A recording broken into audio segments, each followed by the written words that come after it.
এই ইনভার্টারটি ব্যাটারি যেহেতু চার্জ থাকবে সেক্ষেত্রে কিন্তু আমাদের চার্জিংয়ের প্রয়োজন পড়বে না, সোলার থেকে কিন্তু ব্যাটারিতে চার্জ হবে।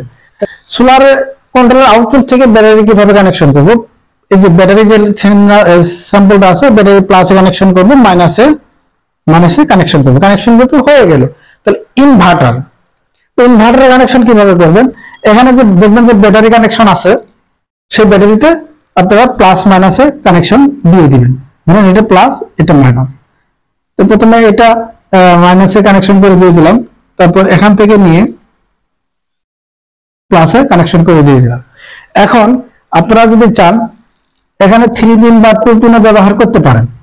ধরেন সাপোজ এখানে 3 পিন আছে ইনভার্টারের, 3 পিন থাকে, 2 পিনও থাকে। তাহলে আমরা 3 পিনের দুইটা আপনারা প্লাগ ব্যবহার করবেন।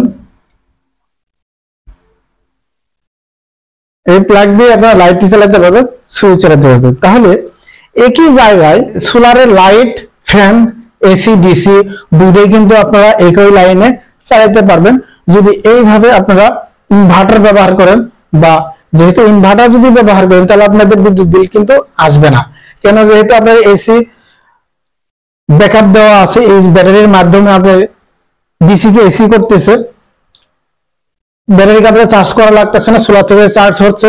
এই ক্ষেত্রে আপনার এসি লাইটও জ্বালাইতে পারতেছেন, ডিসি লাইটও জ্বালাইতে পারতেছেন।